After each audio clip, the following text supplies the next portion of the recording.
សួស្តីអ្នកទាំងអស់គ្នាថ្ងៃនេះខ្ញុំមកសម្រាយរឿងមួយដែលមានចំណងជើងថាមហិច្ឆតានៃអំណាចផ្ដើមសាច់រឿងមកយើងឃើញថាហ្វាងយៀនត្រូវមនុស្សជាច្រើនកំពុងតែឡោមព័ទ្ធហើយមានអ្នកខ្លះបានស្រែកឡើងថា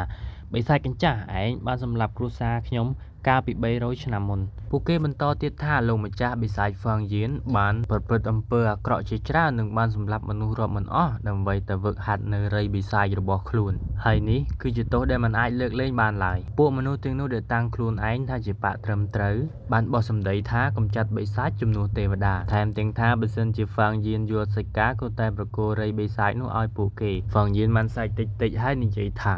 កំចាត់បិសាចជំនួសទេវតាពួកឯងគ្រាន់តែជាឱកាសនៅពេលដែលមនុស្សម្នាក់គ្មានធម៌ពលក្នុងខ្លួនចង់ដណ្ដើមវត្ថុទិព្វរបស់គេតែប៉ុណ្ណោះព្រះអាទិត្យលិចនៅលើភ្នំបៃតងព្រះច័ន្ទរដូវស្លឹកឈើជ្រុះនិងខ្យល់នីតិខៈរដូវគ្រាន់តែហ្វាងយៀននិយាយប៉ុណ្ណេះហើយគ្រប់គ្នាក៏នាំគ្នាដកថយយ៉ាងលឿនហ្វាងយៀនបានបន្តទៀតថាដល់ពេលរសៀលសក់ខ្មៅក៏ប្រែទៅជាសក់សបរាជ័យនិងជោគជ័យនៅពេលនោះតើមានន័យអ្វីទៀតរៃរដូវស្លឹកឈើជ្រុះនិងផ្ការីកជាពឹសម្យ៉ាងដែលអាចបញ្ច្រាស់ពេលវេលាថយក្រោយបានឥឡូវខ្ញុំចិត្តស្លាប់ហើយពួកឯងយកវាទៅចុះគ្រាន់តែហ្វាងយៀនបានបោះរៃនឹងមកភ្លាមគ្រប់គ្នាក៏ស្ទុះទៅដណ្ដើមដោយចង់បានវារៀងខ្លួនពេលនោះស្រាប់តែសំឡេងផ្ទុះបន្លឺឡើងគ្រប់គ្នាក៏បានដឹងថានោះគឺជារបស់ខ្លែងខ្លាយថែមទាំងថាចិត្តស្លាប់ហើយនៅចង់បោកពួកយើងទៀតពួកគេក៏ប្រមូលកម្លាំងគ្នាចាត់ការហ្វាងយៀនចោលតែម្ដងហ្វាងយៀនបានសើចហើយនិយាយថាយើងហ្វាងយៀនមិនដែលសោកស្ដាយក្នុងការដើរលើផ្លូវបិសាចនេះឡើយហ្វាងយៀនបានដឹងថារឿងថ្ងៃនេះគង់តែកើតឡើងទេទើបគេបង្កើតពឹសនេះឡើងមកគ្រប់គ្នាភ្ញាក់ផ្អើលនិងមានការភ័យខ្លាចជាខ្លាំងគេចិត្តប្រើរៃពឹសនោះហើយឆាប់បញ្ឈប់គេភ្លាមហ្វាងយៀនចាប់ផ្ដើមសើចជាខ្លាំងហើយគេបាននិយាយថាបើសិនជារៃពឹសថ្មីដែលគេបង្កើតឡើងមកនេះមានប្រសិទ្ធភាពគេនឹងនៅតែជាលោកម្ចាស់បិសាចនៅក្នុងជីវិតបន្ទាប់របស់គេមនុស្សគ្រប់គ្នាបានព្យាយាមបញ្ឈប់ដែរតែទៅមិនទាន់នោះឡើយក្រោយពីសម្លេងផ្ទុះដ៏ខ្លាំងក៏បាត់រូបរាងរបស់ហ្វាងយៀនទៅ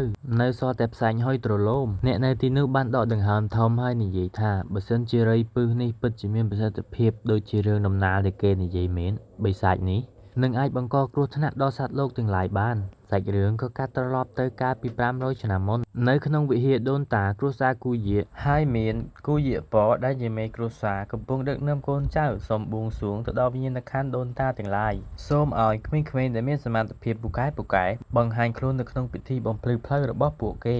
ដើម្បីបានជួយយឹតយងនិងលើកស្ទួយគ្រួសារឲ្យមានការរីកចម្រើនជាងនេះទៅមុខទៀតព្រឹទ្ធាចារ្យគ្រួសារគូយាក៏បានជំនុំគ្នាដោយពួកគេបានលើកឡើងថាពេលវេលាពិតជាដើរលឿនមែនទែនថ្ងៃស្អែកគឺជាថ្ងៃប្រារព្ធពិធីបំភ្លឺផ្លូវប្រចាំឆ្នាំរបស់គ្រួសារទាំង3ទៀតហើយប៉ុន្មានឆ្នាំចុងក្រោយនេះគឺមានក្មេងៗដែលមានទេពកោសល្យជាច្រើនបានបង្ហាញខ្លួននៅក្នុងគ្រួសារប៉ៃហើយនិងគ្រួសារសុងចំណែកគ្រួសារគូយាយើងមិនដែលមានក្មេងដែលមានទេពកោសល្យណាម្នាក់បង្ហាញខ្លួនឡើយក្នុងពេល3ឆ្នាំចុងក្រោយមកនេះជាពិសេសប៉ៃនីងពីងរបស់គ្រួសារប៉ៃសមត្ថភាពគេពិតជាអស្ចារ្យមែនគេចំណាយពេលត្រឹមតែ2ឆ្នាំប៉ុណ្ណោះខ្លាចជាគ្រូពឹសសត្វល្អិតកម្រិតទី3បាត់ទៅហើយសមិទ្ធផលដែលគេទទួលបានគឺខ្ពស់ជាងក្មេងៗនៅក្នុងចំនួនគេទៅទៀតសូម្បីពួកយើងជាព្រឹទ្ធាចារ្យចំនួនមុនក៏មានអារម្មណ៍ថាដូចជារងសម្ពាធអ្វីមួយយ៉ាងដែរនិយាយរួចពួកគេក៏ដកដង្ហើមធំតែឆ្នាំនេះមិនប្រកាសថាយើងគ្មានសង្ឃឹមទៀតនោះទេព្រឹទ្ធាចារ្យម្នាក់ក៏សួរឡើងថាតើលោកនិយាយនេះបានន័យថាម៉េចខ្ញុំឮថាមានក្មេងម្នាក់មានទេពកោសល្យបានកើតនៅក្នុងគ្រួសារយើង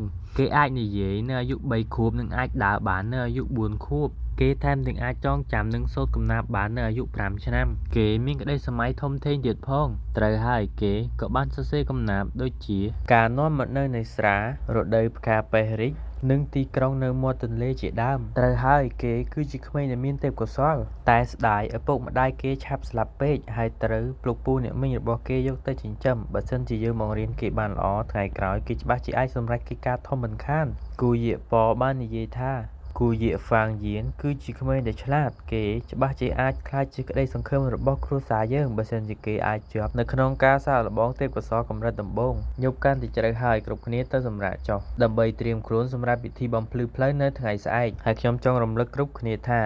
អ្នកណាក៏អាចដណ្ដើមគ្នាយកហ្វាងយៀនបានដែរក៏ប៉ុន្តែត្រូវធ្វើនៅក្នុងវិធីដ៏ត្រឹមត្រូវកុំប្រើល្បិចថោកទាបធ្វើបាបសមាជិកគ្រួសារខ្លួនឯងសូមព្រឹទ្ធាចារ្យទាំងអស់ចងចាំទុកសម្ដីខ្ញុំឲ្យបានច្បាស់ផងពេលគូយាពណ៌និយាយចប់ព្រឹទ្ធាចារ្យទាំងនោះក៏មើលមុខគ្នាទាំងជ្រុលចិញ្ចើម